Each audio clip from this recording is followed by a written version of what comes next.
नमस्कार मंडळी, श्री स्वामी समर्थ. स्वागत आहे तुमचं माझ्या यूट्यूब चॅनलवरती. आजचा दिवस तुम्हा सर्वांना खूप छान सुखाचा समाधानाचा जाऊ देत हीच मी स्वामींच्या चरणी प्रार्थना करते आणि आजच्या या नवीन व्हिडिओला सुरुवात करते. पण त्या अगोदर तुम्ही माझ्या चॅनलवरती जर नवीन असाल तर चॅनलला पण लगेच सबस्क्राईब करा आणि कमेंटमध्ये श्री स्वामी समर्थ लिहायला अजिबात विसरू. येत्या 15 जून रोजी म्हणजे सोमवारी पवित्र सोमवती अमावस्या आलेली आहे. आपल्या हिंदू धर्मात प्रत्येक अमावस्येला विशेष महत्त्व दिलं जातं, पण सोमवारी येणारी अमावस्या अधिक शुभ आणि पुण्यदायी मानली जाते, म्हणूनच तिला सोमवती अमावस्या असं म्हटलं जातं. धार्मिक श्रद्धेनुसार या दिवशी भगवान शिव, माता पार्वती आणि आपल्या पितरांचं स्मरण करून पूजा अर्चन करणं हे अत्यंत शुभ मानलं जातं. असं म्हटलं जातं की अमावस्येच्या दिवशी पूर्वजांचं स्मरण केल्याने त्यांचे आशीर्वाद प्राप्त होतात आणि घरामध्ये सुख, शांती आणि समाधान टिकून राहतं.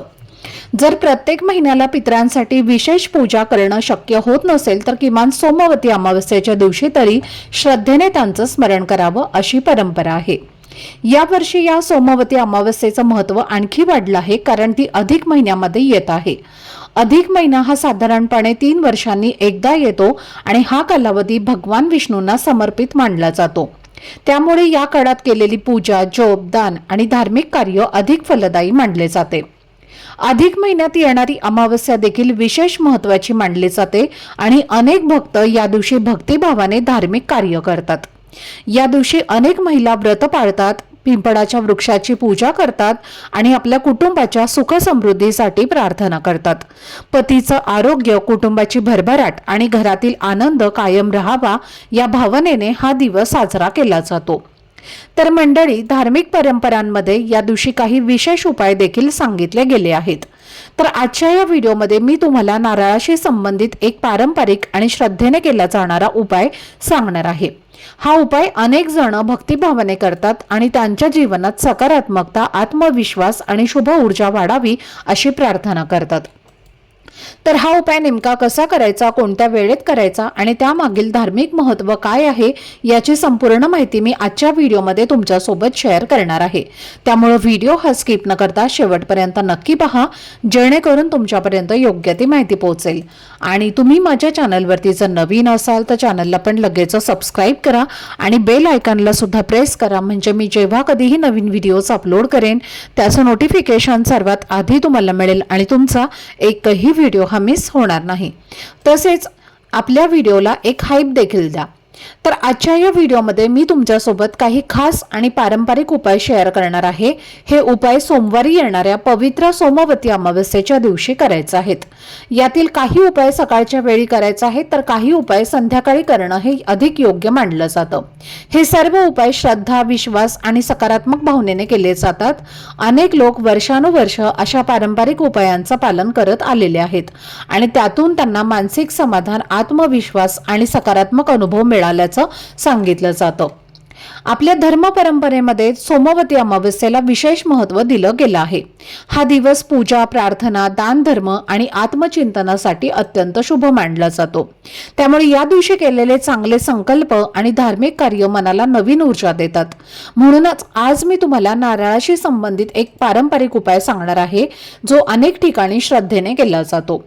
तर मंडळी, प्रत्येकाच्या आयुष्यात कधी ना कधी आर्थिक अडचणी, कामांमधील अडथळे, व्यवसायातील चढउतार किंवा घरातील तणावाचे प्रसंग येत असतात. कधी पैसा येतो पण टिकत नाही, तर कधी खूप मेहनत करूनही अपेक्षित यश मिळत नाही. अशा वेळी अनेक जण ईश्वराची प्रार्थना करून सकारात्मकतेने काही धार्मिक उपाय करतात, कारण खऱ्या अर्थाने समृद्धी म्हणजे केवळ पैसा नव्हे, तर घरातील सुख, शांती, समाधान, कुटुंबातील प्रेम आणि एकमेकांमधील जिव्हाळा हे देखील अधिक महत्त्वाचे असते. घरात आनंदाचे वातावरण असणं, कुटुंबातील सदस्यांमध्ये प्रेम आणि एकोपा असणं, मनात समाधान असणं आणि जीवनात सकारात्मक विचार असणं यालाच खरी समृद्धी म्हणता येईल. म्हणूनच या विशेष दिवशी अनेक लोक श्रद्धेने काही पारंपरिक उपाय करतात आणि ईश्वराकडे आपल्या कुटुंबाच्या सुख समृद्धीसाठी प्रार्थना करतात. या उपायामध्ये नारळाला विशेष महत्त्व दिलं जातं. हिंदू धर्मात नारळ अत्यंत शुभ मानला जातो आणि जवळपास प्रत्येक धार्मिक विधीमध्ये त्याचा वापर केला जातो. नारळ हा पवित्रता, मंगल कार्य, समृद्धी आणि शुभतेचं प्रतीक मानला जातो. म्हणूनच देवपूजेमध्ये नारळ अर्पण करण्याची परंपरा प्राचीन काळापासून चालत आलेली आहे. हा उपाय करण्यासाठी तुम्हाला एक चांगला आणि स्वच्छ नारळ घ्यायचा आहे। नारळ तुटलेला नसावा, खराब नसावा आणि शक्य असल्यास नवीन आणलेला असावा। पूजेसाठी वापरली जाणारी वस्तू स्वच्छ आणि योग्य असणं हे महत्त्वाचं मानलं जातं। त्यामुळे या दिवशी खास करून नवीन नारळ आणण्याचा प्रयत्न करा। उपाय करण्याच्या आधी स्वच्छ स्नान करून घ्यायचं आहे। देवघरातील देवांची पूजा करून घ्यायची आहे। या दिवशी देवांना स्नान देखील घालायचं आहे। धूपदीप अगरबत्ती लावून वातावरण प्रसन्न करायचं आहे आणि त्यानंतर देवघरासमोर तुम्हाला हा उपाय करायचा आहे। एक लाल रंगाचा कपडा तुम्हाला घ्यायचा आहे, तो आपल्या देवघरासमोर अंथरायचा आहे। त्यानंतर तुम्हाला नारळ घ्यायचा आहे। नारळावरती तुम्हाला कुंकुवाने स्वस्तिक काढायचं आहे। स्वस्तिकामधले 4 डॉट्स आणि साईडच्या 2 लाईन सुद्धा तुम्हाला काढायच्या आहेत आणि त्यानंतर हा नारळ तुम्हाला त्या लाल कपड्यामध्ये ठेवायचा आहे। हळद कुंकू अक्षता अर्पण करायचा आहे। धूपदीप अगरबत्ती वळून घ्यायचे आहे आणि त्यानंतर आपल्या उजव्या हाताचा स्पर्श नारळाला करायचा आहे आणि 108 वेळेला गायत्री मंत्राचं पठण करायचं आहे। म्हणजेच हा नारळ आपल्याला अभिमंत्रित करायचा आहे आणि त्यानंतर हा नारळ तुम्हाला त्या लाल कपड्यामध्ये बांधून घ्यायचा आहे आणि हा नारळ तुम्हाला तुमच्या प्रवेशद्वारावरती म्हणजे मुख्य प्रवेशद्वारावरती बांधायचा आहे। आतल्या साईडने बांधा, बाहेरच्या साईडने बांधा, जिथे शक्य होईल तिथे हा नारळ तुम्हाला बांधायचा आहे। जेव्हा असा नारळ आपण सोमवती अमावस्येला आपल्या घराच्या मुख्य प्रवेशद्वारावरती बांधतो तेव्हा संपूर्ण कुटुंबाचं संरक्षण होत असतं। आपल्या कुटुंबावर कोणतंही वाईट संकट विघ्न जे आहे तर ते येत नाही किंवा कुठलेही इडापिडा दरिद्रताही आपल्या घरामध्ये येत नाही। तसेच हा उपाय केल्याने आपल्या घराची भरभरून प्रगती होते आणि घरात अखंड लक्ष्मी वास करते आणि म्हणून सोमवती अमावस्येला हा उपाय तुम्हाला दिवसभरामध्ये अगदी सकाळपासून ते संध्याकाळपर्यंत जेव्हा केव्हा शक्य होईल तेव्हा तुम्हाला हा उपाय करायचा आहे। जर तुमचं एखादं दुकान असेल, एखादं शॉप असेल तर तिथे सुद्धा तुम्ही हा नारळ अभिमंत्रित करून तुमच्या दुकानामध्ये दुकानाच्या बाहेर किंवा आतल्या साईडने बांधू शकता। त्यामुळे उद्योग व्यवसायामध्ये प्रगती होते। तसेच जर तुमच्या घरामध्ये पैशांच्या आर्थिक अडचणी येत असतील, घरामध्ये पैसा टिकत नसेल, घरात तुम्ही आज 50 रुपये कमवून आणता पण दुसऱ्या दिवशी तिथेच तुम्ही 500 रुपये खर्च करत असाल, म्हणजेच लक्ष्मीला लक्ष्मी लागत नसेल, तर सेम अशीच तुम्हाला नारळाची पूजा करायची आहे आणि हा नारळ तुम्हाला जिथे तुम्ही धनसंपत्ती ठेवता, तुमचे थोडेफार जे काही पैसे आहेत तर ते त्या ठिकाणी ठेवतात, तर त्या तिजोरीमध्ये हा नारळ तुम्हाला ठेवायचा आहे। त्यामुळे धनवाढ होते किंवा धनहानी आहे तर ती होत नाही। यानंतर पुढचा उपाय सुद्धा तुम्हाला सोमवती अमावस्येलाच करायचा आहे। हा उपाय देखील तुम्ही दिवसभरामध्ये कधीही करू शकता। अगदी सकाळपासून ते संध्याकाळपर्यंत हा उपाय तुम्हाला पितृदोष दूर करण्यासाठी करायचा आहे। जर तुम्हाला पितृदोष लागलेला असेल तर पहा, आयुष्यामध्ये खूप संकट, अडचणी, दुःख येत असतात। कोणत्याच कामात यश मिळत नाही, कोणतीही गोष्ट मनासारखी घडत नाही, घरामध्ये सुद्धा सुख शांती टिकत नाही। कारण पितृ जर नाराज असतील तर तुम्ही कितीही देवांची पूजा, सेवा, उपासना, व्रत केलं तरीही त्याचं फळ जे आहे तर ते तुम्हाला मिळत नाही। कारण आपल्या स्वामींच्या केंद्रामध्ये सुद्धा सांगितलं जातं, तर पहा, तुमचे पूर्वज नाराज असतील तर तुम्ही कितीही देवांची सेवा केली तरी सुद्धा त्याचा काहीच फायदा होत नाही। एक वेळ तुम्ही देवतांची सेवा नाही केली तरीही चालेल, पण पितरांची सेवा ही अवश्य करायची आहे।